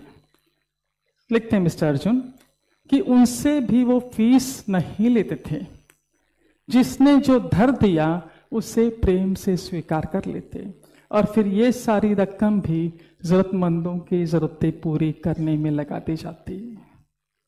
आगे लिखते हैं मिस्टर अर्जुन कि मैं भाग्यशाली रहा जो 30 साल पहले मुझे उनके सानिध्य में रहने का मौका मिला जब मैं यंग था, और बहुत कुछ मुझे उनसे सीखने मिला। और मुझे ये महसूस हो रहा था कि दिन प्रतिदिन मेरे भीतर उनके प्रति आदर बढ़ता ही जा रहा था। इसलिए नहीं कि उनकी उम्र अधिक थी या समाज में उनका एक रुतबा था,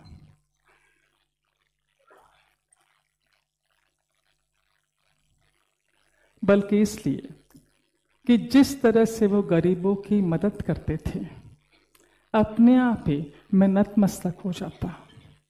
मैं देखा कि मेरा तो जीवन ही बदल गया उनके सानिध्य में रखे। मेरा ही क्यों, मैंने ये भी देखा कि जो भी उनके सानिध्य में आता, आध्यात्मिक प्रति उसकी रुचि बढ़ जाती, उसका जीवन भी संवर जाता। लिखते हैं अर्जुन कि उन्हें देख देख कर मेरे भीतर ये भाव आता कि उन्हें कभी भी अपने जीवन में धन या किसी भी प्रकार के सहयोग के लिए दूसरों के सामने हाथ नहीं फैलाना पड़ेगा।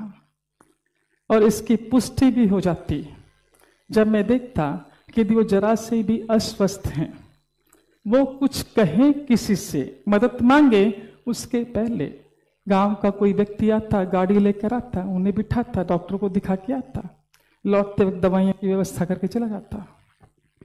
उन्हें गांव में किसी से मिलने जाना है तो कोई न कोई तैयार है लेके जाने के लिए, मंदिर दर्शन करने जाना है तो कोई न कोई खड़ा रहता था।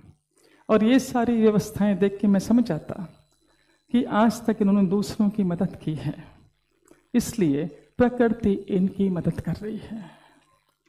उनके सानिध्य में रह के मैंने ये चीज़ देखी कि जब हम दूसरों की मदद करते हैं, हम प्रकृति से जुड़ते हैं और प्रकृति हमारी मदद करती है। लिखते हैं अर्जुन कि कोई बड़ी बात नहीं है यदि आज श्री घनश्याम दास जी 90 की उम्र में स्वस्थ हैं, कमाई कर रहे हैं और एक आदर सम्मान से भरा जीवन जी रहे हैं। इसका मुख्य कारण है कि उन्होंने हमेशा हाथ ऐसा ही रखा, जरूरतमंदों की मदद की। इसलिए आज इन्हें जिन चीजों की जरूरत है, प्रकृति इनकी मदद कर रही है। लिखो इधर,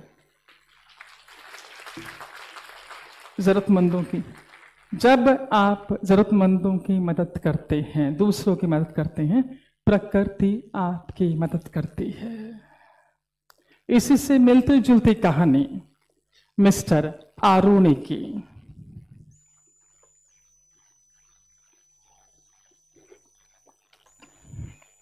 क्योंकि नारायण शास्त्र में मदद को बहुत अधिक अहमियत दी गई है, बहुत अधिक इसका महत्व बताया गया है। तो आरुणि के माध्यम से मिलता जुलता प्रसंग लिखते हैं मिस्टर आरुणि कि मैं भाग्यशाली रहा जो मेरी एजुकेशन पूरी होते से मुझे एक मल्टीनेशनल कंपनी में ऊंचे पद पर नौकरी मिल गई दिल्ली में। मैं रहने वाला मुंबई का। लिखते हैं आरुणि, इसके पहले भी मैं कई बार मुंबई से बाहर जा चुका था, पर थोड़े थोड़े समय के लिए, और इस बार तो मुझे एक लंबे समय के लिए जाना होगा, अपने शहर से दूर, अपने घर से दूर, अपने माता पिता से दूर, नौकरी जो करनी थी। लिखते हैं आरुणि कि शुरू शुरू में तो मैं बेहद खुश था दिल्ली जाकर, अपने लिए घर ढूंढना, घर का सामान खरीदना, जो चाहे सो करूं, कोई रोकने वाला नहीं, कोई टोकने वाला नहीं। लेकिन जल्द ही मुझे एहसास हो गया कि अब तक मैंने अपने जीवन में कई चीजों को टेकन फॉर ग्रांटेड ले रखा था। घर में तो कहीं भी सामान उठाता, कहीं भी पटक देता, माँ बेचारी उठाती रहती, और यहाँ तो मुझे उतना ही सामान खरीदना था जितने की मुझे जरूरत थी, क्योंकि उठाकर भी तो मुझे व्यवस्थित रखना था। लिखते हैं आरुणि कि सबसे अधिक समस्या मेरे सामने आई भोजन की, क्योंकि मुझे खाना बनाना नहीं आता था। खाने की व्यवस्था थी कि होटल में जाओ, जाकर खाकर आओ, यदि घर में खाना है तो खुद जाकर पार्सल बंधवाओ, घर में आकर खाओ। लिखते आरुणि कि मैं उन दिनों की बात कर रहा हूँ जब इंटरनेट सुविधा नहीं थी और न ही कोई ऐसा ऐप था कि आप फोन करो और भोजन आ जाएगा। नहीं, जाकर खाकर आओ या लेकर घर आओ फिर खाओ, ये अवस्था की व्यवस्था थी। लिखते आरुणि कि जल्द ही मैं इस व्यवस्था से उबता गया। मुझे अपने घर की, माता पिता की, घर के खाने की याद आने लगी, लेकिन मैं जा तो सकता ही नहीं था, नौकरी जो थी। आगे लिखते आरुणि कि जब मैं मुंबई से रवाना हुआ था दिल्ली के लिए, तो मेरे पिताजी ने मुझे कांटेक्ट नंबर दिया था हमारे एक दूर के परिचित का, कि दिल्ली जाकर इनसे संपर्क भी करना, इनसे मिलकर भी आना। पिताजी के बारंबार दबाव डालने पर एक दिन मैंने उस दूर के परिचित को फोन कर ही लिया। फोन पर उन्होंने मुझे बहुत प्रेम से बात की और 2 दिन बाद रविवार था, घर आने का निमंत्रण भी दे दिया। लिखते हैं अरुण कि उन्हें तो मैंने हामी भर दी, लेकिन मेरी मंशा नहीं थी जाने की। पहली बात तो ये कि वो ठहरे दूर के परिचित, मैं तो जानता भी नहीं। दूसरा, मैं दिल्ली के कोने में, वो दूसरे कोने में, यदि उनके यहाँ मुझे जाना है तो 2-2 बस बदल के जानी पड़ती। मेरी मंशा नहीं थी, लेकिन अगेन मेरे पिता के दबाव डालने पर मैं वहाँ पर 2-2 बस बदल के पहुँचा। अच्छा खासा बड़ा परिवार था, 10-12 जनों का, बूढ़े माता पिता, उनके बेटे, उनके बच्चे, इस तरह। लिखते अरुणी कि उन्होंने बहुत ही प्रेम और आदर के साथ मेरा वेलकम किया। थोड़ी देर तक तो वो इधर उधर की बातें करते रहे। इसके बाद मुझे भोजन करने के लिए निमंत्रण दिया। लिखते अरुणी, ये मेरे लिए सरप्राइज था। थोड़े संकोच के बाद मैंने हामी भर दी। मैं डाइनिंग टेबल पर जाकर बैठा, सामने थाली परोसी गई और मैं ये देखकर गदगद हो गया कि मुझे आज घर का बना भोजन खाने मिलेगा। लिखते हैं अरुणी, सचमुच में खाना बहुत स्वादिष्ट था और सबसे बड़ी बात यह थी कि जिस अपनत्व, जिस मनुभार, जिस आत्मीयता के साथ वो भोजन परोस रहे थे, उनका तो मैं शब्दों में वर्णन कर ही नहीं सकता। मैं भीतर ही भीतर आभार से भरा जा रहा था उनके इस व्यवहार को देखकर। मेरा मन हुआ उनसे गले लगकर खूब रोऊं, इतना गदगद था मैं, लेकिन संकोचवश ऐसा नहीं कर पाया। भोजन करते करते सतत मेरे भीतर एक ही बात चल रही थी कि जो ये अच्छा व्यवहार मेरे साथ कर रहे हैं, इसका बदला मैं किस तरह चुकाऊंगा। भोजन पूरा हुआ। उन्होंने मुझे रात वहीं रुकने के लिए कहा, पर मुझे तो अपने घर लौटना था। मैंने मना कर दिया। लिखते अरुण कि उन्होंने मुझे साथ में पार्सल भी दिया, जिन जिन चीज़ों के लिए मैंने कहा था बहुत अच्छा बना है, और मुझे बस स्टॉप तक छोड़ने के लिए भी आए। पूरे रास्ते लिखते अरुण मैं यही सोचता रहा कि इनके अच्छे व्यवहार का बदला मैं कैसे चुकाऊं, पर मैं चुका नहीं पाया, क्योंकि मैं उन्हें इतना जानता नहीं था कि उन्हें किस चीज़ की ज़रूरत है ताकि वो चीज़ें मैं पहुंचा सकूं। और दूसरा, मैं दिल्ली के कोने में, वो दिल्ली के दूसरे कोने में। लिखते अरुणी समय अपनी गति से आगे बढ़ रहा था। थोड़ा समय दिल्ली में रहने के बाद मेरा ट्रांसफ़र मुंबई हो गया। 2 साल मुंबई रहा, अगेन 5 साल मुंबई रहा, अगेन दिल्ली ट्रांसफ़र हुआ। इस बार लिखते अरुण कि जब मेरा ट्रांसफ़र हुआ तो मैं अकेला नहीं था, मेरी पत्नी, मेरा छोटा बेटा भी साथ था। हम दिल्ली में रच बस गए थे। ऐसे में एक दिन मेरे पिताजी का फ़ोन आया कि हमारे कॉम्प्लेक्स में कोई केशव नाम का लड़का है जो दिल्ली में अपना बिजनेस सेट करने आ रहा, नया बिजनेस। तो उनका तो फ़ोन इसलिए था कि जब वो मुंबई से आ रहा है तो कोई सामान चाहिए है तो उसके साथ भिजवा देंगे। लिखते हैं केशव अरुण कि उन दिनों फ्लाइट में आना जाना नहीं होता था, लोग ट्रेन से ही यात्रा करते थे और एक दूसरे का सामान भी आसानी से पहुंचा देते थे। लिखते अरुण कि सामान तो मुझे नहीं चाहिए था, लेकिन मैंने अपने पिता से केशव का कांटेक्ट नंबर लिया। पिता का फ़ोन रखते से केशव को फ़ोन किया और उसे अपने घर रुकने का निमंत्रण दे दिया। उसे उम्मीद नहीं थी कि मैं अपने घर रुकने का उसे निमंत्रण दूंगा, क्योंकि विशेष हम लोगों की उससे पहचान नहीं थी। पर उसने भी उतने ही प्रेम से मना कर दिया कि मैंने एक होटल में व्यवस्था कर ली है। नियत दिन वो स्टेशन से केशव सीधे मेरे घर आया, क्योंकि पिता ने जो पार्सल दिया था वो पहुंचाने के लिए, और वो सामान रखकर वो अपनी जहां पर उसने व्यवस्था कर रखी थी अपनी, वहां जा रहा था। केशव लिखते हैं कि मैंने उसे जबरदस्ती अपने घर रोक लिया और वो सारी सुख सुविधाएं दी जो हम भोग रहे थे। थोड़े समय रहने के बाद जब उसका बिजनेस चल निकला, उसने अपनी व्यवस्था कर ली, जाने की तैयारी कर ली। जब वो हमारे यहाँ से जा रहा था, लिखते आरोने, उसकी आंखें नम थी, बहुत ही खुश और संतुष्ट होकर हमारे यहाँ से जा रहा था। उसका कहना था कि उस समय उसने हमारे साथ बिताया वो जीवन के उसके सर्वोत्तम दिवस थे।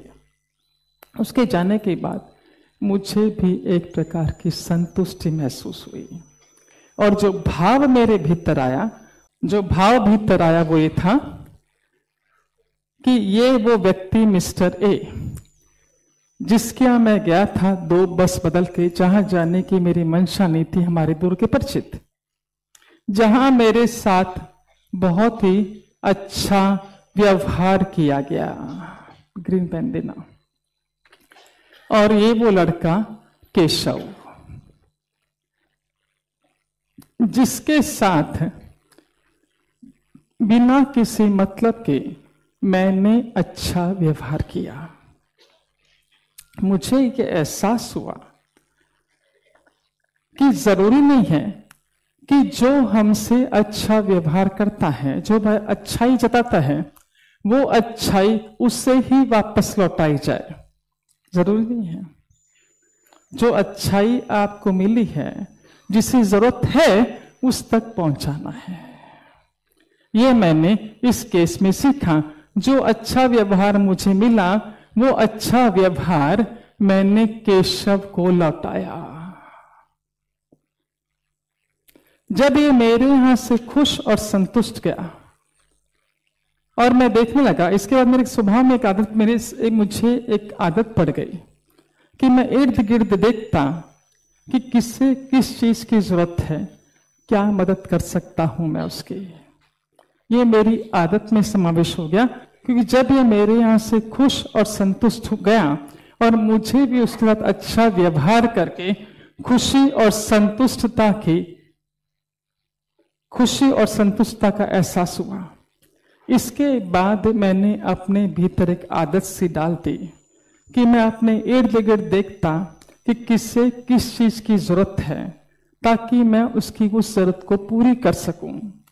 जब मैंने लिखते आनंद कि ऐसा करना शुरू किया, तो मैंने पाया कि मेरी जरूरतें अपने आप ही पूरी होने लगी थी। मेरे काम बेहद आसानी से, सरलता से आगे बढ़ते जा रहे थे। जो मैं दूसरों का काम आसान करता जा रहा था, मेरे काम आसान होते जा रहे थे। कहते हैं अरुणे कि यदि आपको ऐसा लगता है कि आपके काम होने में बहुत अधिक रुकावटें आती है, तो दूसरों को उनके काम आगे बढ़ाने में मदद करना शुरू कर दीजिए। आपके काम ऑटोमेटिक अपने आप ही आगे बढ़ते चले जाएंगे। एक सुंदर सा भजन कि आपकी क्या अवस्था होगी जब आप दूसरों की जरूरतें पूरा करना शुरू कर देंगे, दूसरों का काम आगे बढ़ाना शुरू कर देंगे। 2 पंक्तियां। दूसरों को उनका काम पूरा करने में जब मदद करेंगे, तो आपकी क्या अवस्था।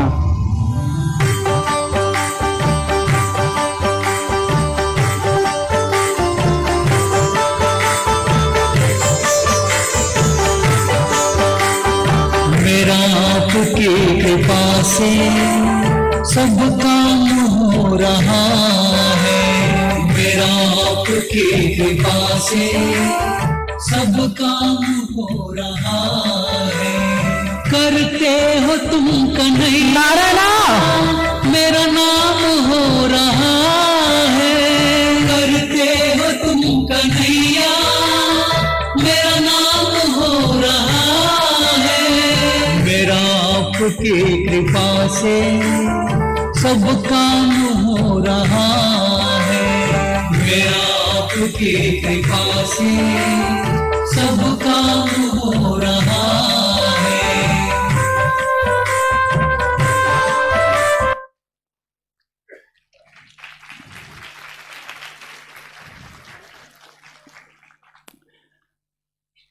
आगे बढ़ते हैं।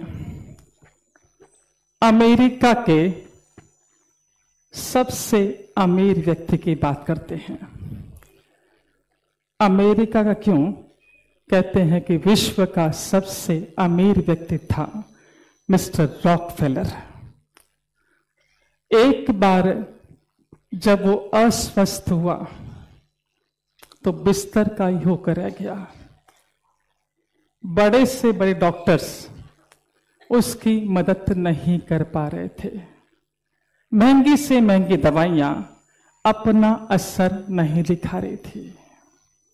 उसके सेंसेस तो काम कर रहे थे पर शरीर एकदम निर्जीव था।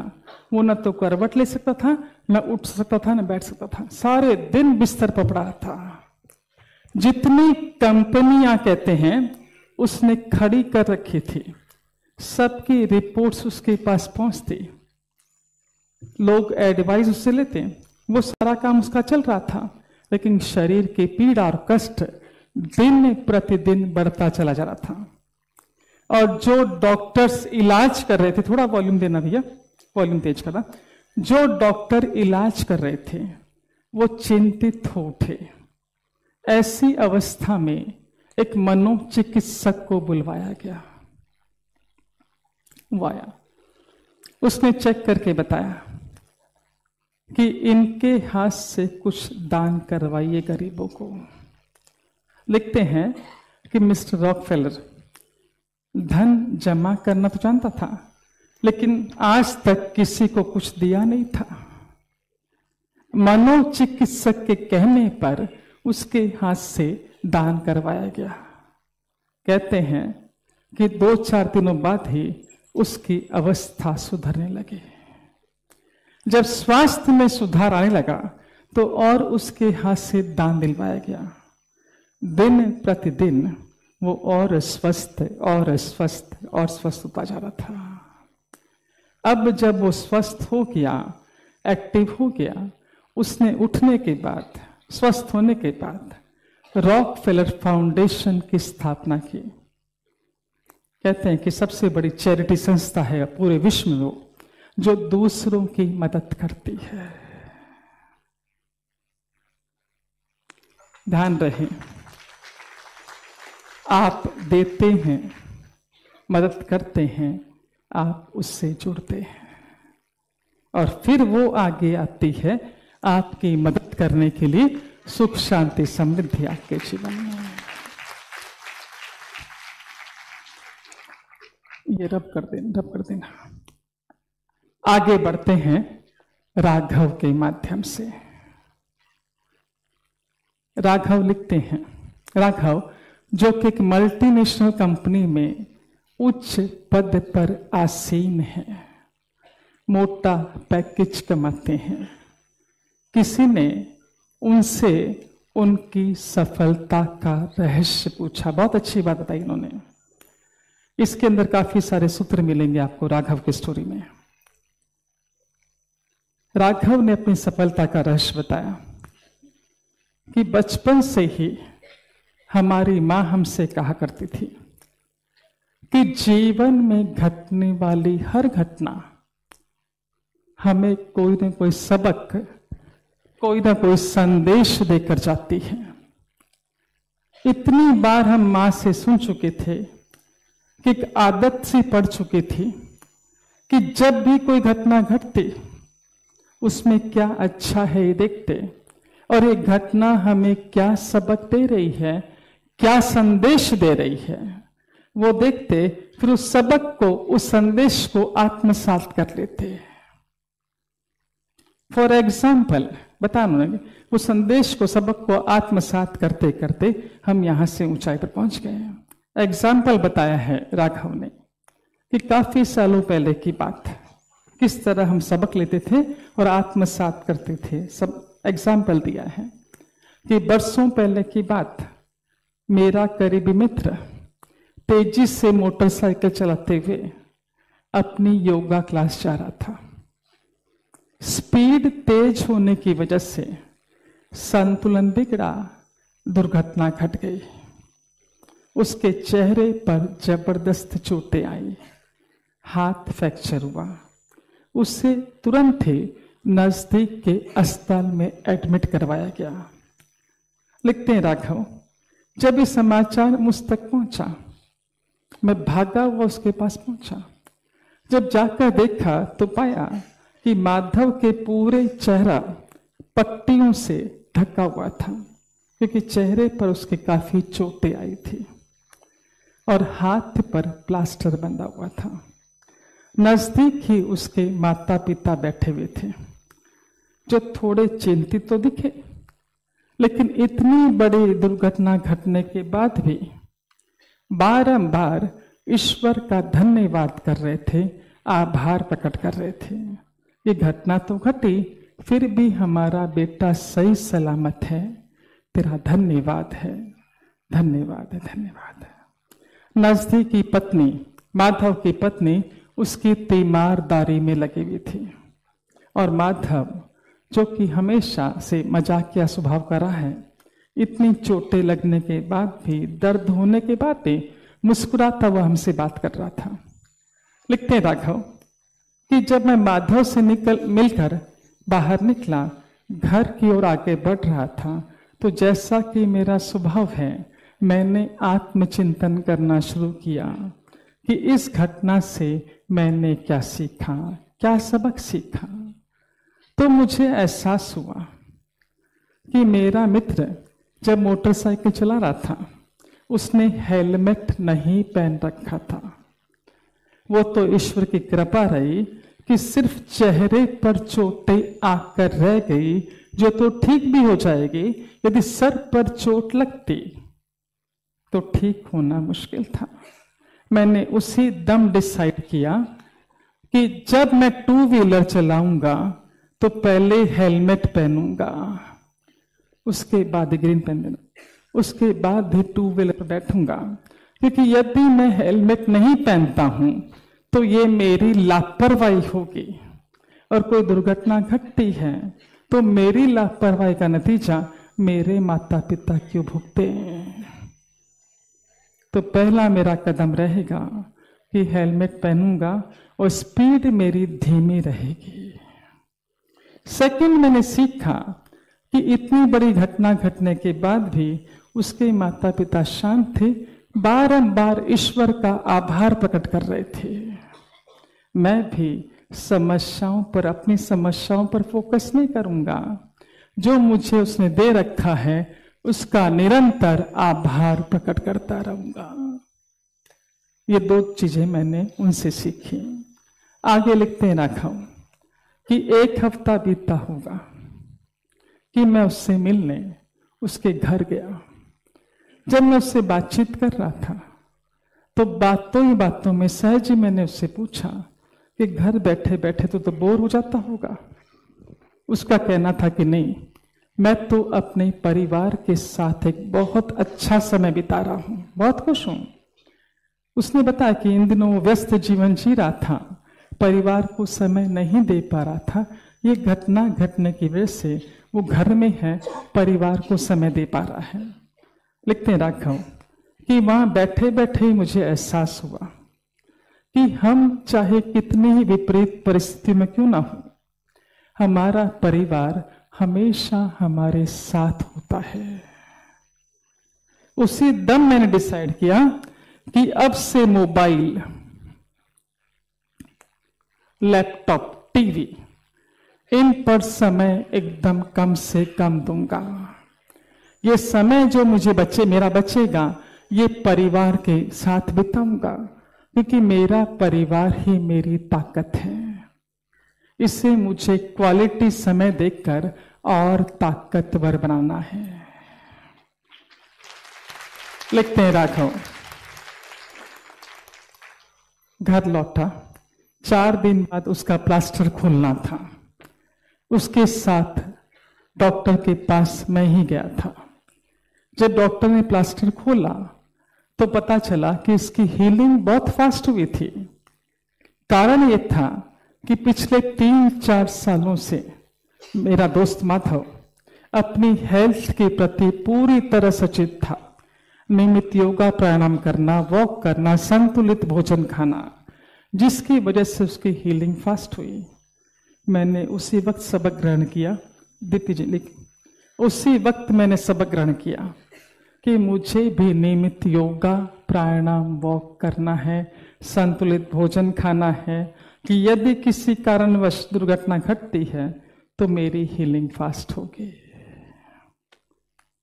लिखते हैं राघव कि डॉक्टर के पास से जब हम वापस लौट रहे थे तो रास्ते में मैंने सहज उससे पूछ लिया, माधव से, कि आखिर ये दुर्घटना घटी कैसे। माधव का कहना था कि मैं टीवी देख रहा था, मेरा ध्यान घड़ी की ओर भी था कि योगा का समय हो गया है, मुझे टीवी बंद करके उठ जाना चाहिए। फिर भी मैं बैठा रहा। जब घड़ी ने 6 बजा दिया, मैं झटके से उठा, तेजी से मोटर बाइक चलाई कि ताकि मैं टाइम पर योगा क्लास पहुंच सकूं, और दुर्घटना घट गई। देखते हैं राघव, मैंने टाइम मैनेजमेंट का महत्व समझा और साथ ही समझा आत्म अनुशासन का महत्व। यदि समय हाथ में लेके हम घर से बाहर निकलते हैं निर्धारित स्थान पर पहुंचने के लिए, तो वहां पर हम शांति से पहुंच सकते हैं, दुर्घटना टाली जा सकती है। दूसरा, आत्मानुशासन। हमें पता है कि हमारा क्लास का समय है, टीवी का स्विच ऑन कर देना, ऑफ कर देना है, फिर भी देखते रहना। ये चीजें मैंने आत्मसात की। लिखते हैं राघव कि ये सारी चीजें मैंने अपने जीवन में अपनाई। नतीजा, मैं दिनों दिन उन्नति करता चला गया और उच्च पद पर आसीन हो गया।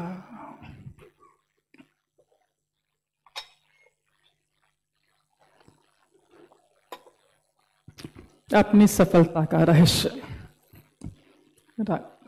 एक और प्रसंग राघव के माध्यम से ही। अगला प्रसंग,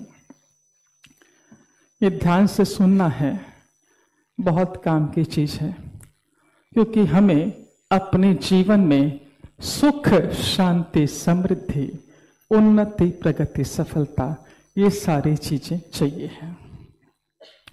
राघव लिखते हैं कि हम मनुष्यों का स्वभाव कैसा है कि हम चाहते हैं कि सामने वाला व्यक्ति हम जैसे भी हैं, अच्छे हैं तो बुरे हैं तो, हमें एज इट इज स्वीकार करे।